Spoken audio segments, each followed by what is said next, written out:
Olá, meus amigos, muita paz a todos. Estamos aqui hoje realizando um trabalho da nossa disciplina de Direitos Humanos.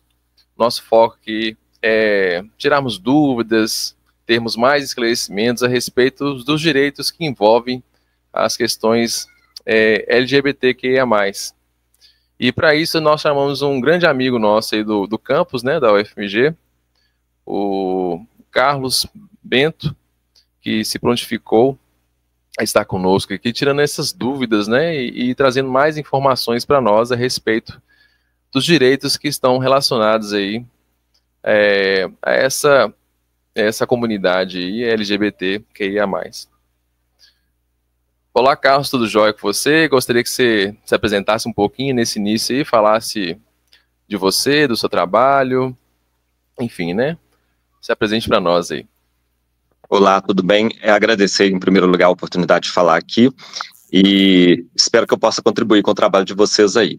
Bom, o meu nome é professor Carlos Bento, né? Eu sou formado em letras, com mestrado, doutorado, pós-doutorado na área de letras e com parte do meu doutorado dedicada aos estudos de gênero, né? Trabalhei com a Judith Butler, né? Com a teoria que ela desenvolve aí nos estudos de gênero, e tenho ao longo do tempo aí participado de várias ações em prol da comunidade LGBTQI-APN+, né, inclusive com a publicação de vários artigos, capítulos de livro, falando de diversidade sexual, de gênero, populações LGBT, identidade de gênero, né, então espero que seja o suficiente para a gente poder conversar aqui. Com certeza vai ser muito suficiente. Aproveitando sua fala aí, Carlos, como é que você vê essas pessoas aí que são referências, né, para a questão do LGBT, né? Você citou aí a Butler. Como é que você vê o Duda Salazar, a Érica Hilton, esse pessoal, né? Citei dois exemplos aí no ramo da política, mas a gente tem outros aí em questões... outras pessoas que também são referência, né, em outras áreas, não só na política. Como é que você vê essas pessoas, né? Você se sente, ou a comunidade se sente representada? São pontos importantes? Sim, a gente está falando de pessoas que estão em lugares diferentes, né? A Butler atua principalmente com a teoria, né? Ela, claro, é militante, né? Ela mora na Califórnia, é militante também do movimento LGBT, mas ela é principalmente uma pesquisadora, né? Uma teórica, uma escritora muito importante dessa área, né? Butler contribui muito, né, para os estudos de gênero de uma forma geral e para a comunidade LGBT de maneira particular, porque ela tem pontos de vista muito inovadores, né, e ela construiu algumas das teorias que embasam aí as discussões sobre gênero e sobre diversidade sexual no mundo todo hoje, né. Quando a gente fala de Duda Salabert e da Érica Hilton, nós estamos falando de duas, né, figuras que são bastante visíveis hoje na política brasileira e que representam um outro lado, né, a necessidade fundamental de que a gente tenha representação da comunidade LGBT na política, né, na política partidária, né, essa representação por muito tempo, né, ela foi inexistente e mais recentemente a comunidade LGBT tem atentado para a necessidade de eleger pessoas que possam defender as suas pautas no Congresso Nacional, em prefeituras, né, nos governos estaduais, enfim, nas esferas de poder, né. Érica Hilton e Duda Salabert são muito importantes porque são duas pessoas que entendem os debates da comunidade LGBT, entendem da busca, né, por direitos e que têm defendido isso de forma muito enfática, né, na sua atuação como deputadas. As duas são deputadas federais, né. Duda Salabert foi candidata a prefeita de Belo Horizonte também. Fora as duas, a gente tem na política partidária uma série de nomes, né, aqui em Belo Horizonte, por exemplo, a gente tem pessoas como o Pedro Rousseff, né, que foi eleito agora na última eleição como vereador, que se identifica como pessoa LGBT, né, e que tem também uma voz bastante atuante nessa área. Então elas compõem um quadro bem mais amplo, né, que tem trazido pessoas, né, que têm conseguido se eleger no Brasil todo, em um volume muito pequeno ainda, quando a gente pensa nas necessidades que a gente tem de defesa, né, por meio da criação de legislação, né, de atuação no Congresso e nas outras esferas, né, da política, mas a gente tem melhorado essa inserção, né? Fora elas, você tem, por exemplo, Fabiano Cantarato, né, que é um senador pelo Espírito Santo, né, e diversas outras lideranças aí, Brasil afora. Bacana. No campus aí da UFMG, você saberia falar para a gente algumas referências, né? E aproveitando a pergunta, você poderia falar para a gente um pouquinho sobre a questão de cotas, né? Isso está sendo discutido atualmente no campus, né? Cota para pessoas trans aí, como é que está essa perspectiva em relação ao UFMG, né? E aprofundando um pouquinho mais aí para nós aqui na comunidade, né? Estudantil. Certo.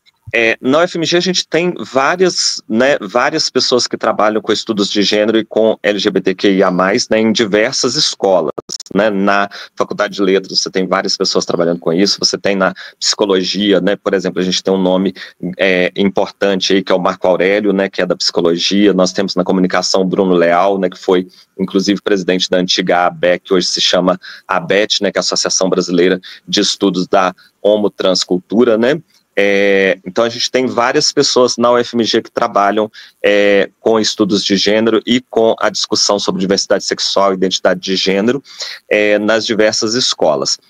O debate sobre cotas especificamente para pessoas trans, ele vem acontecendo em muitas universidades no Brasil, não só na UFMG, né, algumas aprovaram inclusive cotas para pessoas trans recentemente, é o caso da Unicamp, né, e a discussão sobre cotas para pessoas trans, ela vem no sentido de, primeiro, fazer a reparação histórica, uma vez que essas pessoas historicamente estão separadas, né, do contexto acadêmico, elas têm muita dificuldade de conseguir estudar, né, por razões que são mais ou menos óbvias, né, para quem está na discussão sobre pessoas LGBT, mas que pode ser bastante obscuro para pessoas que não estão nessa discussão, né.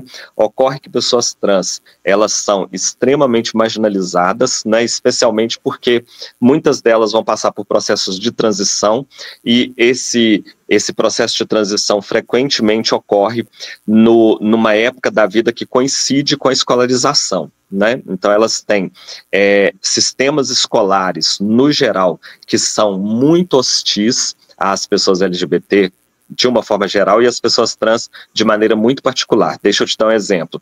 Imagina você ser uma pessoa trans, você está, por exemplo, fazendo o seu ensino fundamental, ensino médio, você se entende uma pessoa trans, começa um processo de transição e você não tem, por exemplo, dentro da instituição escolar, um banheiro que você possa usar. Então vamos supor que você seja uma mulher trans, você já não é mais aceito utilizando os banheiros, né, dos meninos, e você também não é aceito utilizando o banheiro das meninas. Então a existência das pessoas trans no sistema escolar, ela se torna frequentemente inviável, né? O abandono escolar é quase 100%, né? Poucas pessoas trans conseguem permanecer no sistema escolar e poucas conseguem chegar até a universidade, né?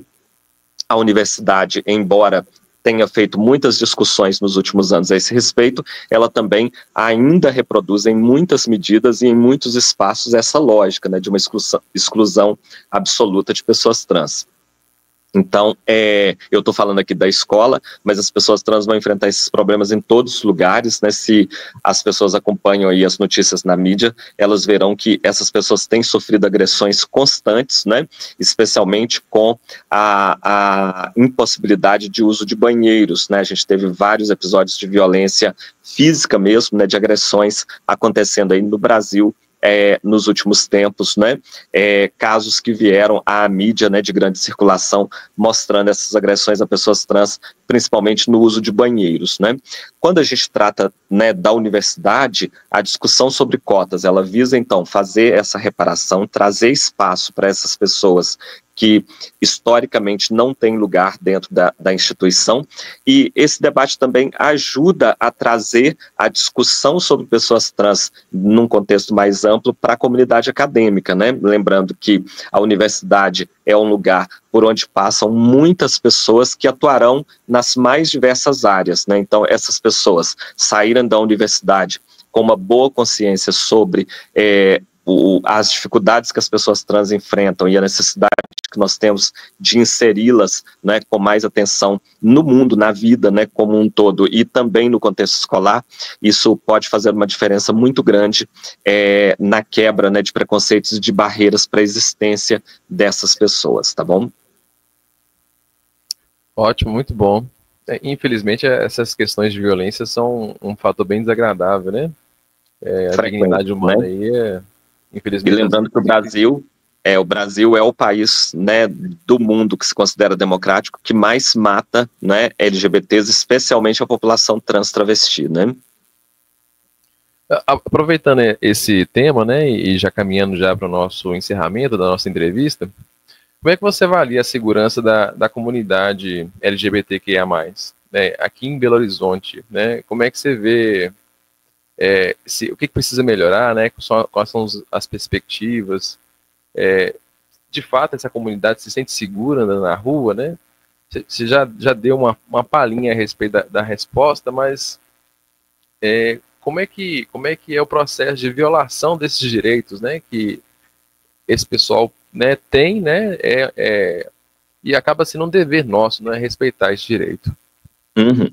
Bom, falar disso rápido é bem complicado. Vou tentar fazer um resumo muito, né, correndo o risco de ser um pouco reducionista aqui. Quando a gente fala da comunidade LGBTQIAPN+, a gente está falando de muitos tipos de pessoas envolvidos, né? Tem muitas realidades diferentes. Então, se você é, por exemplo, um homem gay cisgênero e que não entra em alguns estereótipos, por exemplo, você não é muito afeminado, né? Não tem características muito associadas ao feminino, você vive de maneira bastante tranquila numa cidade como Belo Horizonte. Isso não é a mesma coisa para uma pessoa que é, por exemplo, uma mulher ou homem trans, né?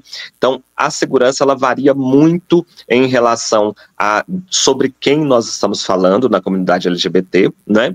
E de onde nós estamos falando na cidade, né? Uma cidade como Belo Horizonte, que é muito grande, tem espaços mais seguros ou menos seguros. No contexto geral, considerando que nós somos um país bastante LGBT-fóbico, né? Bastante violento nas nossas relações, né? Dentro desse contexto, eu diria que Belo Horizonte é uma cidade relativamente segura para a população LGBTQIAPN+. De novo, guardadas, né, todas essas nuances, né, que eu tentei mostrar aqui. Quando a gente fala de LGBT, a gente está falando de um grupo muito diverso, né, então há características muito específicas e demandas muito específicas, o que gera também vulnerabilidades muito específicas dependendo de a qual grupo você pertence nessa comunidade, tá bom? Não, tranquilo. Realmente é uma comunidade bem diversa mesmo. O contato que eu tive, a gente percebe que a diversidade é bem grande mesmo. E é interessante, né? E as vulnerabilidades também, né? Não, sem dúvida. São particularidades que merecem uma atenção, né? Merecem um cuidado a respeito, né? Isso. Então, Carlos, para a gente fechar aí, eu queria que você falasse algo a mais, né? Que a gente não que acha interessante comentar a respeito do que a gente não perguntou. E para a gente já encerrar, né? E a gente já aproveita a fala, agradecer, né, pela sua disponibilidade em estar, né, nos fornecendo um pouquinho do seu tempo aí para a nossa entrevista e para o nosso trabalho. Eu que agradeço a oportunidade, eu me coloco à disposição aqui, se alguém tiver alguma dúvida, quiser conversar a respeito também, pode me procurar, né, o meu e-mail institucional é carlos.bento@ifmg.edu.br, também temos as redes sociais, né, no Instagram é Prof. Carlos Bento. Quero parabenizar vocês por estarem fazendo esse debate na disciplina do curso de vocês, né, esse debate é sempre importante, e quanto mais a gente fala sobre isso, mais a gente caminha para uma sociedade mais justa e inclusiva, tá bom? Me coloco à disposição e agradeço a oportunidade. Nós que agradecemos. Muito obrigado, viu? À disposição.